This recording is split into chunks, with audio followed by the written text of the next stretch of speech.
What's going on, everybody? It's FREEDO here for Your Overwatch, and today we're going to be doing another Pharah guide. You can consider this a part 2 to my new Pharah playstyle video, because whereas that video was more about breaking down the philosophy and the role of Pharah now in the current metagame, it was more about positioning, timing, and decision-making, whereas this video is going to be more specifically about actually hitting rockets. Because it isn't good enough to just know where you need to be, you have to be able to hit your shots when you have those opportunities. So I want to show you some examples of how to go about hitting rockets here today. In essence, with Pharah, you're always stuck between two decisions. Deciding to attempt to go for a direct hit, or to go for splash damage. Direct hits do the biggest amount of damage that Pharah can do, a nice solid 120. But in order to hit a direct hit, you're going to have to basically perfectly predict the direction of the target you're shooting at. And if you predict wrong, you can miss entirely and not deal any splash damage at all. But if you always only go for splash damage, you likely won't get the burst impact that Pharah can have. Splash damage is more reliable, but it does significantly less damage than direct impacts do, and in many situations, you need big bursts of damage to be able to finish targets off, or you just won't simply kill anything. So let's break down some examples of this balancing act and when to decide to go for what type of shot and how to place your crosshair, which is very important. First, a quick bit about sensitivity. I actually play on a very low sensitivity, a 1 sense in-game 1600 DPI, and that actually informs my aiming playstyle quite a bit. I'm a lot better on carefully aimed heroes, where crosshair placement and careful accuracy are key, rather than very twitchy, fast heroes like Tracer. Though I can aim her okay, I'm not as good as blinking in and around chaos and switching targets really wildly and doing big 180s, because I physically can't even do a 180 with my mouse mat. It takes 2 big swipes across my desk to do a 180, which basically takes about as much energy as a Mike Tyson left hook. But the benefit of having that sensitivity allows for my crosshair placement to be very strong.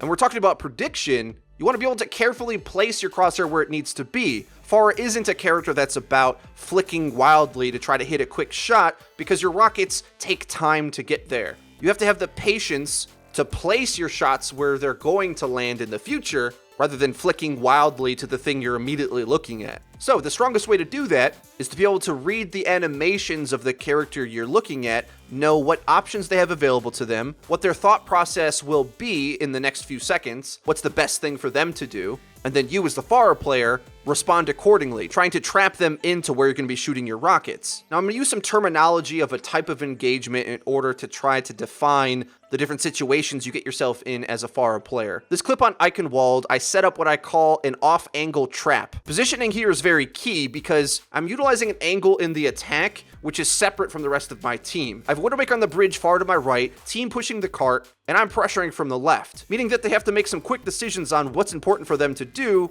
all the while the clock's ticking because my rockets are coming around the corner. In this situation, actually, Soldier probably has to duel me and win right now. If he waits any longer or doesn't safely get away, I'm likely to win this duel because I can get first shot on him. Above him like this, I can read his motions and get into his head of what his thought process might be. He's hugging this wall here, and I know he has teammates behind him. Likely he wants to get to cover, not jump out into the open, down these stairs where my Widowmaker might be able to see him anyway. He wants to stay tight to this cover to stay safe from everything else. The only problem is the angle that I'm taking against him makes it unsafe right now. Now the truth is, as Pharah, I'm incredibly squishy here. I don't want to just dive in and deal damage immediately. I want to hold this spot and trap them where they are to get guaranteed damage into this location. Instead of dueling me right away, Soldier ducks and runs, and his friendly Zenyatta gets quite a bit of a surprise as he walks into my rocket. Now, when you're in a squishy battle, being a direct rocket up in the fight is the best spot you ever could be as a Pharah player, and I'm going to say that's about 75% of your way to winning a duel versus any squishy, hit scan or otherwise. The direct impact does 120 damage, meaning that a splash damage rocket likely can finish them off, if not 2. This means I don't have to overthink anything. I read where the Zenyatta is standing and where he's likely going to go. Is he going to stay out peeking from the left side, where the rest of my team could probably see him and finish him off? Or does he want to desperately get around this cover in order to regen his health? We all know the answer to that, and he eats my second rocket directly. Keeping that position patiently and hitting my rockets accurately bent to this defense until it broke. They had no way to escape, too many lines of attack coming at them, and as soon as they figured out where I was, it was too late. And that's a big key to an off-angle trap. You want to surprise them with keen positioning, hit that direct, and then finish it off before they can react. And for those of you that don't know, an off angle implies an angle that isn't the main line of attack. So as a character comes out into the open, into the battlefield of play, there's directly obvious spots that you would assume an enemy might be. And then an off angle is sort of a cheeky alternate spot that's away from the main engagement that you can use to your advantage to surprise your opponent. Here in this opening fight on Oasis, let's take a look at how this fight breaks out once again. Same exact philosophy. We're setting up an alternate angle trap. My team is on the right, and we're splitting the enemy team's death ball straight in front of us. Keep in mind, the enemy team does not have a Lucio on King of the Hill, so if you're wondering why we have all the good positioning and they're just barely trickling out of the doors into a choke point, that would be the reason why. It's almost like he's really good. Anyways, I'm hovering over the top, figuring out what the enemy team's positioning decision is going to be, and I notice actually that the Rhine gets a little bit separated from the soldier here. It doesn't even look like they've reacted to my positioning yet. Probably would have even been good to hold this rocket so that I didn't alert them to where I was, but nevertheless, I feel confident that with the Rhine's attention ahead of him, that it's time to take this duel against the soldier, because once he's dead, it's off to the races for me. Nothing can kill me when the hit scan is removed from the state of play. That's the win condition when you're playing with a Pharah, is to remove the hit scans early, because then Pharah can clean up the rest of the mid fight. Now, the fastest Pharah can shoot is 1 rocket per second, so you'll often see me adjust slowly in between that time, reading the enemy's motions, and then I'll commit to a shot and pull the trigger. As I hover down, I'm actually keeping the crosshair in front of the soldier because I'm assuming that he isn't interested in running away from this fight anytime soon. And since I've closed the distance so much into an uncomfortably close spot, I can shoot the rocket directly at him. It gets there in half a second, connects with his face, and then we can clean up with a rocket to his feet. Tanks are hanging around here, and the rest of this fight is a formality. We can just run into their supports, dive bomb them straight up. Hey, characters that aren't named Lucio, nice to meet you. And we win that fight handily, even though I die at the end there. Now, this next clip has a variety of shots hidden within, so it makes it great to break down. As I come around this left side, I find a battle that I'm honestly not really that comfortable with getting in right now. You never want to be peeking into a ranged DPS character that can bang your head off without hitting the first shot. Hanzo here actually has the drop on me and could have deleted me with this first shot. Nevertheless, when you're in an engagement like this, I consider this to be in the dive bomb territory. Here, we're in an uncomfortably close engagement when the enemy knows where you are and you're fighting face to face. In this situation, you have to hit the first direct hit rocket, otherwise you're likely going to lose. You need to burst into them a big chunky hit so that you're on the front foot, and the only thing that can bail them out would be some sick headshot. So as the Hanzo turns to me, I see that he's already past the apex of his jump and he's falling now. Characters in Overwatch have a lot of mid-air control actually, so until he reaches this point, he could have decided to turn left or right instead of going forward, but seeing as that I know he's going to look towards me, it's unlikely that he's going to go for any sort of Kobe Bryant fadeaway three-pointer shot. So I place my crosshair in front of him for him to land towards me. I guess right, and it hits him in the legs, bobbling him into the air, and now I'm on the front foot. This is exactly what you want. From here on out, I don't have to go for the more difficult direct hits. I can go for reliable splash damage that can hit into the ground. Granted, that means it might take me a third rocket instead of 2 direct hits to kill him, but ultimately, Pharah is not the type of hero that you want to be going for every skill shot possible, because rockets are prediction-based. To some degree, characters that are more skill shot intensive and can go for headshots will always be able to delete you anyway, if they shoot themselves out of that situation. The most reliable way for you to take these duels is to go for the direct hit first, then follow up with splash damage. Because if you go for too many direct hits, you might whiff them. He might dodge them entirely. And if that happens, then you're just extending the fight out forever. Also keep in mind, even when you hit these splash damage shots to the ground, it bobbles the character up a bit, which is going to throw off their aim, which ultimately is good enough. Now, the next set of shots that we're going to get to look at are some mid-airs. Now granted, I'm not very good at mid-airs. At some point, I think I might do a whole separate videos talking about projectile mid-airs because pros are insane at it. Shadowburn on Genji is shurikens. You can hit Pharahs out of the sky. ID on Pharah. There's a lot of great pro Pharah players out there, and hitting those kind of shots reliably is some of the highest level projectile aim that you can have. But I don't even think it's that viable for matchmaking anyway. I think for most matchmaking players, it's probably best for you to focus on hitting the most reliable shots, but you still should have a working knowledge of how mid-airs work. So let's look at how Winston dives at me here and where I put my crosshair in order to hit the big monkey in his face. It's sort of a coincidence that this first rocket hits as he's jumping into it, but we'll see how the rest of the rockets that I shoot land are based upon predicting his movement, which is always going to be towards me. Here he's at the apex of his jump. He's sort of committed to the motion to landing on this high ground. Theoretically, maybe he could land on the lower ledge in a just mid-air, but I'm pretty safe in expecting that he's going to keep moving in this trajectory. And due to the fact that he's not very far from me, this is about a half-second away rocket to hit, I don't have to put too big of a lead on it. And keep in mind, this is one of the biggest hitboxes to hit in the entire game, Winston flailing through the air. I should be able to hit it without needing to get too precise about it. That rocket hits, I concussion blast myself away to avoid him, but actually brings him along with me. Once I notice that, and I see him flying through the air, I try to read where he's going to go next. Is he going to fall on this balcony? Well, actually, that would be kind of a bad idea, wouldn't it? Because then it would give me a nice surface for me to hit shots on. He doesn't want that. Furthermore, how's he going to get around? He'd be pinned up against this wall and wouldn't have three-dimensional space to work with to try to make me miss. He'd give me very reliable shots, so if he's smart, he's not going to go there. So assuming that, I adjust even farther down to try to create a rocket lane, which will hit him if he decides to try to drop off the ledge, which he does do, and it hits him in the hand. Now, Winston's hitbox is so big that this shot is quite easy.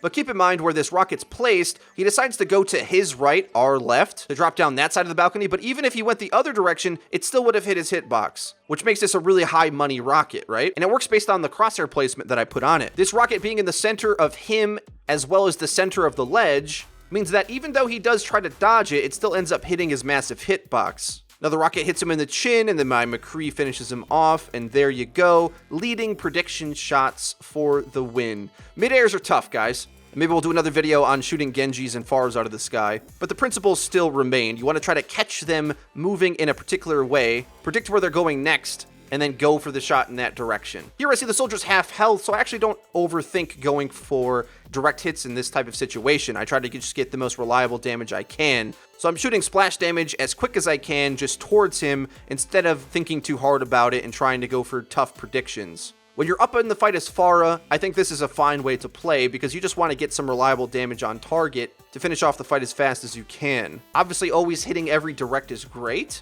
especially when it's 6 miles away on a Hanzo and it makes you look like you're really good at the game. But huge percentage of hitting directs is luck-based because you obviously have to try to read and predict what the enemy is going to do. But let's take a look at this forever long away Hanzo shot that magically connects with his face twice and look through why this is lucky, but it's got some mechanics built into this play. Keeping in mind this is a Grandmaster's Hanzo that demolished us on their attacking side, so I'm not exactly playing against scrubs here necessarily. So it happens to the best of them. I see their team establishing up on the high ground here. The soldier's poking out, so I pop a rocket slightly leading away from the doorway, assuming that he might jiggle peek out of it. Now the placement was good, but soldier's actually able to sprint away from the rocket and Hanzo pops out to eat it. Feels bad, man. Now this next rocket I shoot only lands because Hanzo hesitates to try to take the aim duel from 10 miles away. Realistically speaking, this is a very narrow lead, and if Hanzo attempted to full-on run into the shuttle, I should have been aiming at the door of the shuttle, and then it might have hit him there. But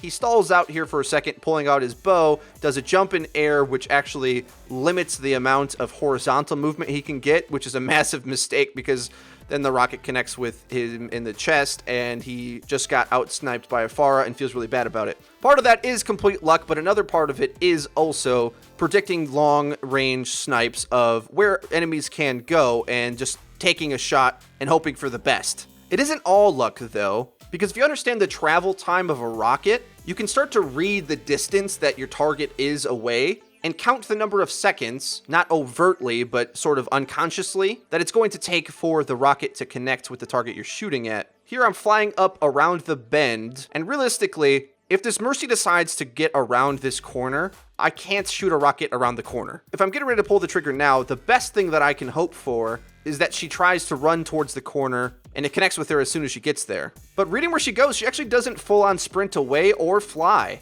So it gives me some time to aim up the prediction shot. She reacts to the Genji sword, and it flies in and does some splash damage. Not a direct hit, but still we're feeling pretty good about it because this is a pretty far distance rocket. Here she's jumping, and remember, we can trap enemies in their momentum after the apex of the jump because as she lands, she's going to significantly slow down, whereas mid-air, she has a little bit more decisions she can make to try to throw us off. But see, she's floating over to the side, and what this rocket's going to do is create a lane that is actually a few ways that it can connect with her. What she ends up doing for whatever reason is staying quite shallow to us, and a quite forgiving hitbox hits her directly. But if we think about the trajectory of this rocket, it could have connected with her if she tries to run towards the corner of this ramp as well. And that's a scary thing that you can do with Pharah rockets, that you can go for shots that trap players in a lane where it can make contact on them based on multiple decisions, not just one. Now, horizontal rockets like this aren't really ideal. It's better to be up at that 45-degree angle, shooting down on a target so that the splash can hit them. But the benefit of this rocket is that it could either direct her or also possibly hit her if she decided to start heading up that ramp. The more practice you get with Pharah hitting these really wacky shots that seem very low percentage, the more intuition you can build about it. And you can get confidence in the fact that there's a lot of shots that you'll never hit, so just go for the best one that you think at the time, and sometimes you'll guess right. Otherwise, when those don't work out, you always have the more high percentage shots when you're firing down from an alternate angle that have more reliable damage. Those last few clips, I want to highlight some more dive bomb action. Now, as far as you don't want to be taking damage, but if your teammates are tanking for you or you have Genji harassing the hit scans, it's time to go, man. You got to get that damage in on target. You don't really have time to be taking these long sniping prediction shots. You need to get in the action and get your DPS engaged. Because if you don't, you'll be baiting your team who's diving for you. This is a bit more of a timing thing than a shots thing, because honestly, when you get in this close range, it's a little self-explanatory,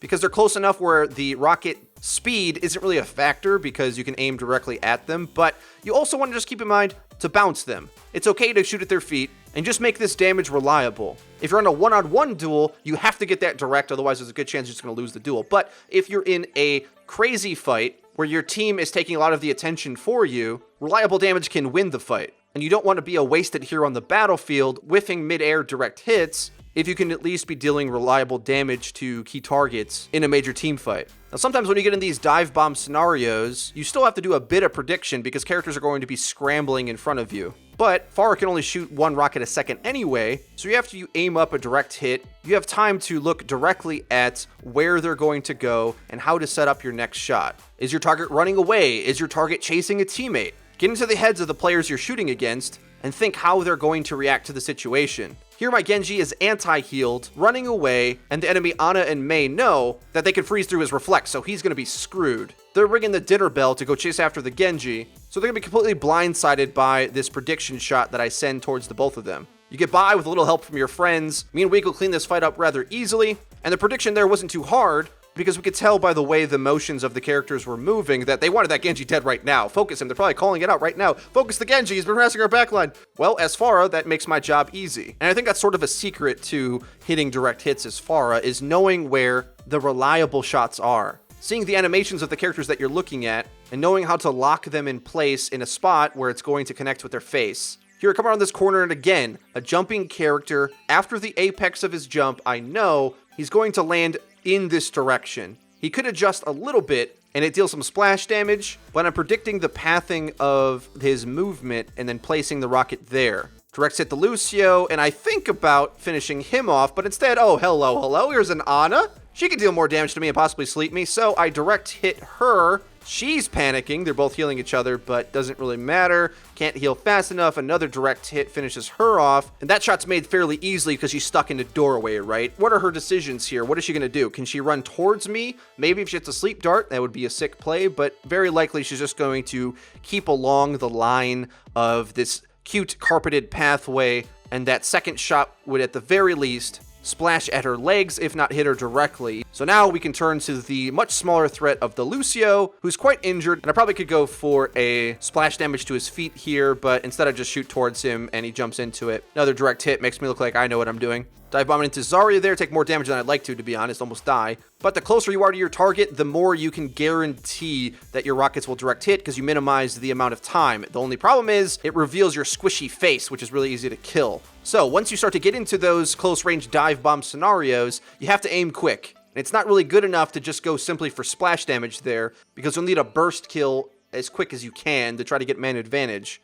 Because without it, you're likely just going to get focused down and the frags won't come. Here, when there's a Discord orb on the soldier, and he's looking away from me, and I peg him in the leg, I feel pretty confident in my ability to be able to dive bomb them here. They have damage on them, I don't have any on me, we can encroach onto this fight and press our advantage, and finish it now. Could Ana and Soldier look up at me and focus me down? Possibly, but my entire team is committed to this as well, so that whole deal with the Pharah thing there's only so much you can do to just deal with an alternate angle of attack. Yeah, they could look at me, but then the damage is going to be coming from straight ahead of them. What do? Ultimately, they have to just hit shots before we do. This fight is committed, we feel like we're up, and that's a great time to dive bomb. When your team is committed to the fight, so it's not just you fighting off all alone. Diva Bomb does end up wiping out more of us than we'd like, but the soundedness of the engagement was clear there otherwise. Guys, I think that was plenty of breakdown for hitting Pharah rockets, probably way more than you could ever need. But for those of you who did stay through the more extended video, I hope you did enjoy. I enjoyed making it. As far as one of my favorite heroes in the entire game, really relived my teenage years playing Quake. If you enjoyed the video and you found it useful, please hit the like button. It really does help us out and shows that you're enjoying the content. I have to imagine if you listened to it this far that you did like the video, so please let us know by rating it. If you haven't already, please hit subscribe and be sure to hit the bell icon so you can get notified when our videos go live. We do upload each and every day. Follow us on Twitter at YourOverwatchYT for stream announcements, updates, cool clips from our streams, and ramblings about the game. Check out our Discord server to find friends to team up with or to just interact with our community. The biggest Overwatch Discord community, and we're very proud of that. Also follow us on Twitch. A lot of fun stuff on there. Well, that's it. I hope you guys enjoyed the video. I've been FREEDO for Your Overwatch, and I'll see you guys next time.